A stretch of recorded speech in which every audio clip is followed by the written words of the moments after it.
Dear friends, it gives me immense pleasure to address you at the inaugural session of the third BIOFIN Global Conference. It is an honor for India to host this important meeting in Mamalapuram. At the outset, I extend a warm welcome to the ministers and delegates from the 30 BIOFIN countries participating in this workshop. The world today is facing multiple challenges such as halting biodiversity loss, addressing climate change, reducing desertification and land degradation, disaster risk reduction, and meeting sustainable developmental goals. Biodiversity and ecosystem services have the potential to deliver multiple benefits that can help us to address these challenges.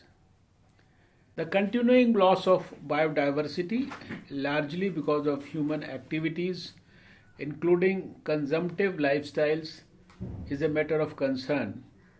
This trend, if unchecked, could endanger environmental sustainability and economic prosperity as well.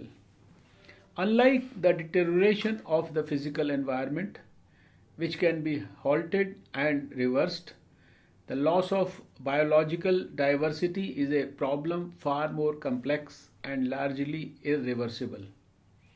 If we save the living environment of Earth, we would also save the physical non-living environment because each depends on the other.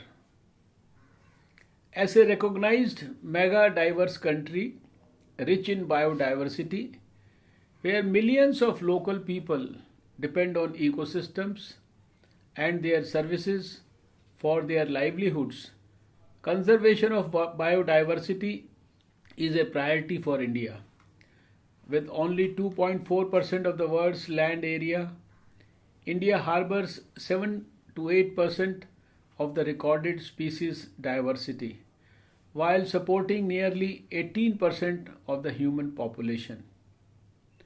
Despite the tremendous biotic pressure, India is one of the few countries of the world where forest cover is on the rise.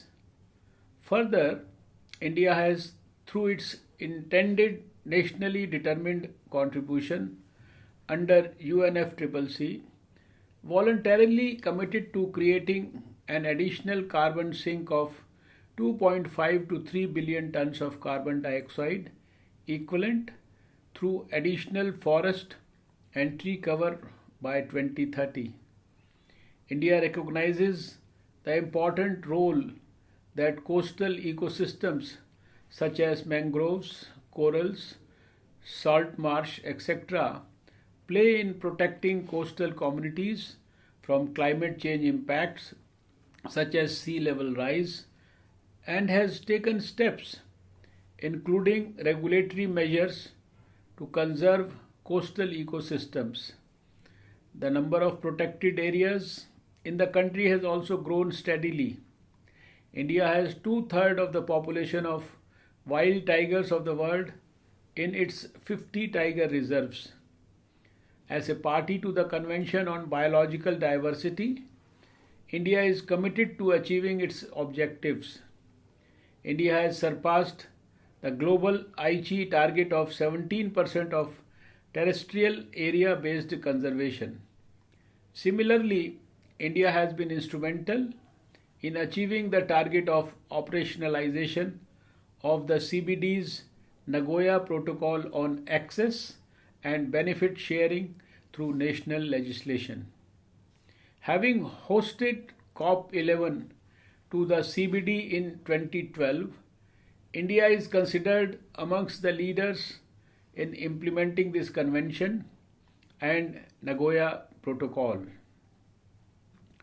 For strengthening the measures for biodiversity conservation, estimation of biodiversity funding is very crucial and at the same time quite challenging. In this context, I would like to appreciate the efforts taken by UNDP to conceptualize and implement the global BIOFIN program. My ministry, in collaboration with National Biodiversity Authority, is implementing the global project on biodiversity finance initiative in India.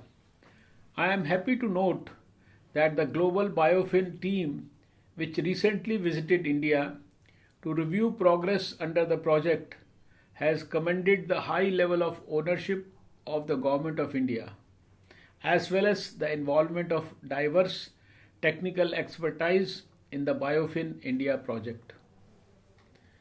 The third Global BIOFIN Conference is especially significant as it is being held at a crucial stage of nearing the completion of Phase 1 of BIOFIN project, which would lay the basis for activities and funding for the proposed Phase 2 of the program.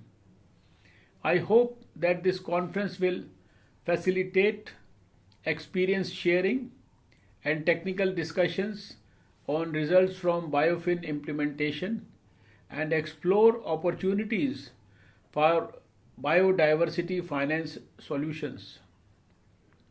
I wish you meaningful deliberations in the 3-day conference.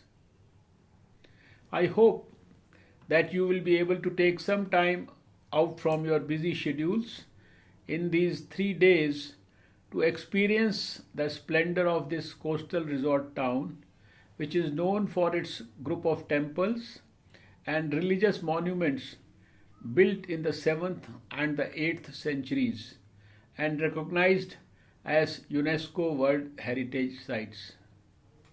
Jai Hind.